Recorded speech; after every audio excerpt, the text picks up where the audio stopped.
submersible vessel in the Atlantic. I want to go straight to the news conference right now so we can get the latest information. Everyone. Thank you for joining us today and over the past few days. This afternoon, Rear Admiral John Mauger will be providing an update on the most recent findings from ROV operations in search of the Titan submersible. He will provide a brief statement and provide the opportunity for questions after. Please limit your questions to one per outlet. Following the briefing, the Joint Information Center staff and I will be here to help you with any of your further needs. May I now please introduce Rear Admiral John Mauger.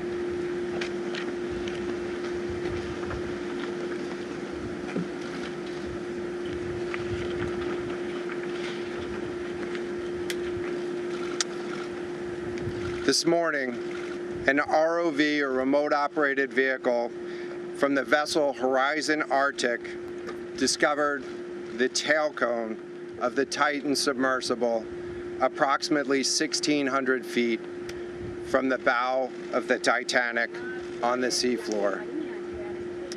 The ROV subsequently found additional debris. In consultation with experts from within the Unified Command, the debris is consistent with the catastrophic loss of the pressure chamber. Upon this determination, we immediately notified the families. On behalf of the United States Coast Guard and the entire Unified Command, I offer my deepest condolences to the families. I can only imagine what this has been like for them, and I hope that this discovery provides some solace during this difficult time.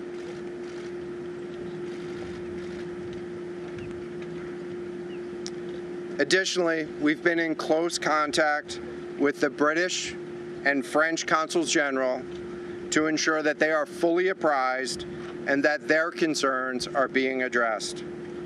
The outpouring of support in this highly complex search operation has been robust and immensely appreciated. We are grateful for the rapid mobilization of experts on the undersea search and rescue, and we thank all of the agencies and personnel for their role in the response. We're also incredibly grateful for the full spectrum of international assistance that's been provided. The ROVs will remain on scene and continue to gather information. Again, our most heartfelt condolences go out to the loved ones of the crew. We'll now take questions. Rear Admiral, can you talk about the delay in reporting the vessel missing and what impact that had on the search? This was a incredibly complex case, and we're still working to develop the details for the timeline involved with this casualty and the response.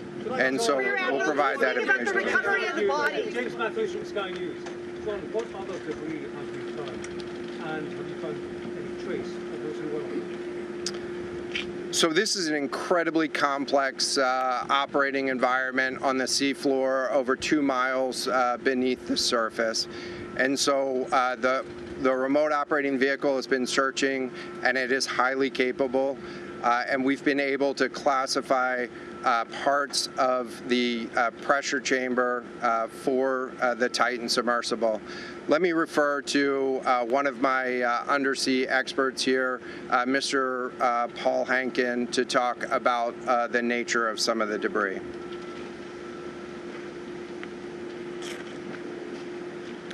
Thank you, Admiral. So essentially, we found 5 different major pieces of debris that told us that it was the remains of the Titan.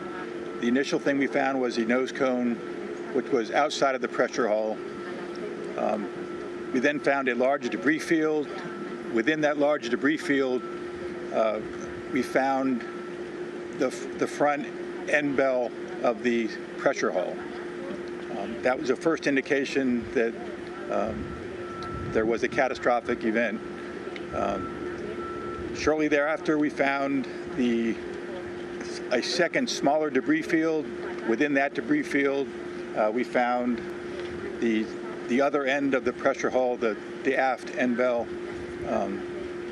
which was basically comprised of the totality of that pressure vessel. We continue to map the debris field, and as the Admiral said, we will do the best we can to fully map out what's down there. Thanks, Paul. Yes, sir. Go ahead. It's a very difficult question to ask, but it will be an important one for the families, of course. What are the prospects of recovering the bodies of the missing?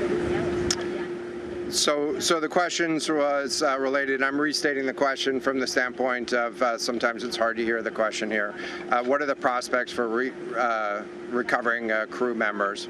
And so this is a incredibly unforgiving environment down there on the seafloor, and the debris is consistent with a catastrophic implosion of the vessel.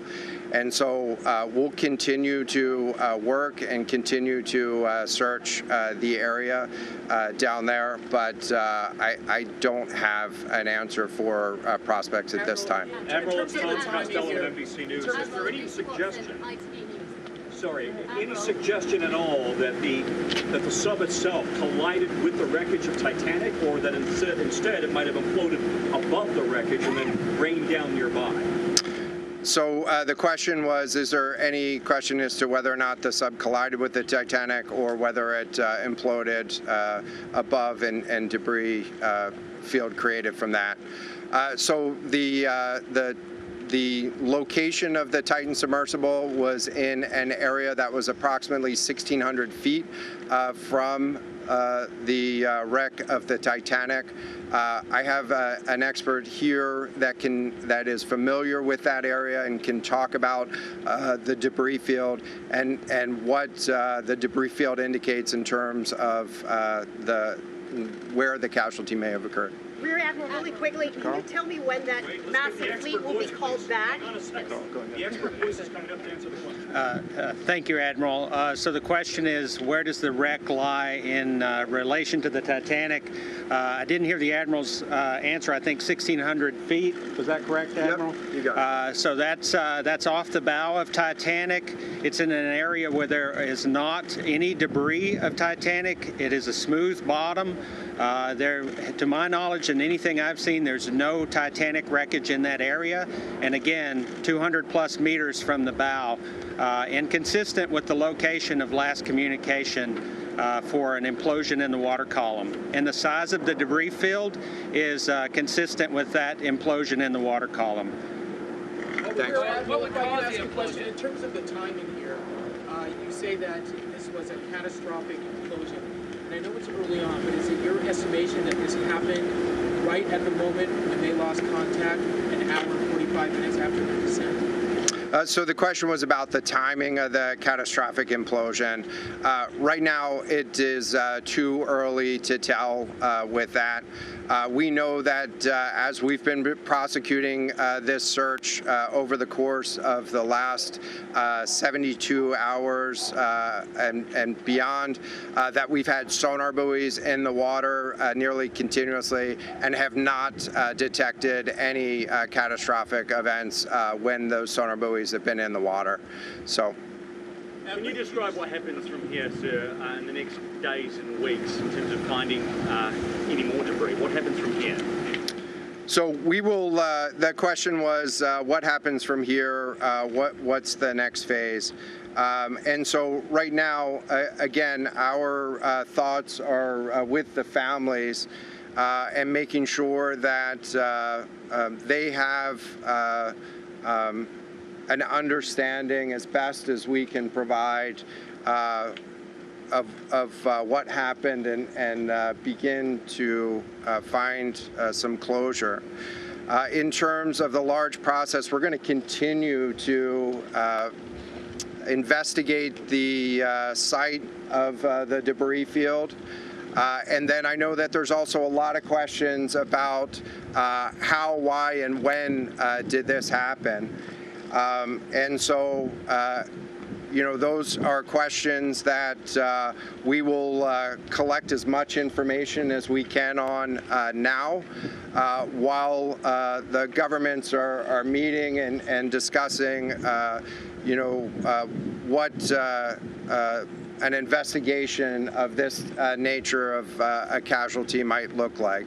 This is something that happened, I'll just remind everybody, this is something that happened in a remote portion of the ocean with people from, you know, several different countries around the world. And so it is a complex case to work through, but I'm confident that those questions will begin to get answered. From the UK, is there any suggestion that time factors, speed, anything could have prevented this or saved 5 people on board, or is this quite simply a catastrophic accident? The question was there any suggestion that time factors may have played a role or a consideration in the casualty here? And so the debris field is consistent with a catastrophic implosion of the vessel. Again, while we were prosecuting the search, we had listening devices in the water throughout and did not hear any signs of catastrophic failure from those. And so we're going to continue to investigate, or we're going to continue to document the information there and understand, based on all the information we have, the timeline.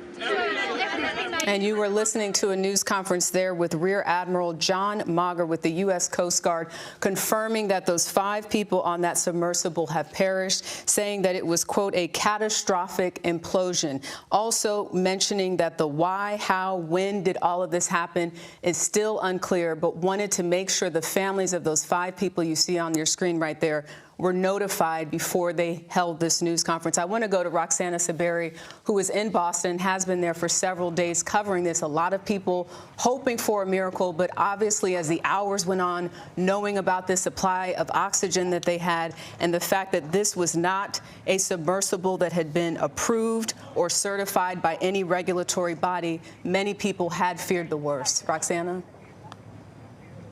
Yeah, Jerika, as you mentioned, we just heard from the Coast Guard here in Boston. The Coast Guard has been overseeing and leading the search efforts, and Rear Admiral Mauger did say that a remote-operated vehicle that was deployed by the Canadian commercial vessel Horizon Arctic had found some debris about 1,600 feet from the bow of the Titanic on the sea floor, and he confirmed that this was consistent with the loss of the pressure chamber. He said it shows the catastrophic implosion of the Titan submersible that has been missing since Sunday morning.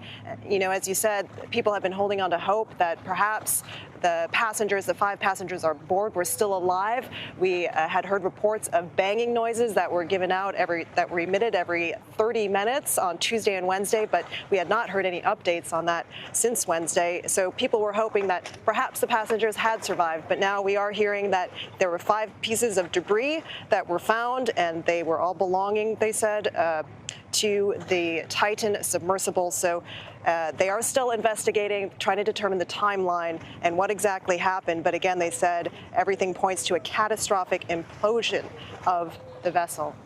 Jerika? That's right. And those remote-operated vehicles will remain on scene. I want to turn now to CBS News Sunday morning correspondent David Pogue. He joins us now. David, you went on board the Titan last year for a story about the sub and interviewed the CEO of OceanGate. Can you tell us your reaction to all of this? I mean, you were on this. I know you didn't get that far into it, but what an experience and a tragic ending. It's a complicated brew of emotions. I haven't completely processed the fact that Stockton Rush, the CEO, the designer of the sub, the pilot of the sub, is gone. I spent 9 intense days with him last year on the Horizon Arctic, the very ship that has just discovered the wreckage. And P.H. Nargeolet, one of the most dived Titanic experts in the world, these were amazing guys. These were adventurers. You know, these are not like me, possibly you. They thrive on risk and danger and exploration. And it's hard to think that they're just gone like that. Yeah, we'll have much more, of course, later on. David Pogue, we thank you so much for your analysis.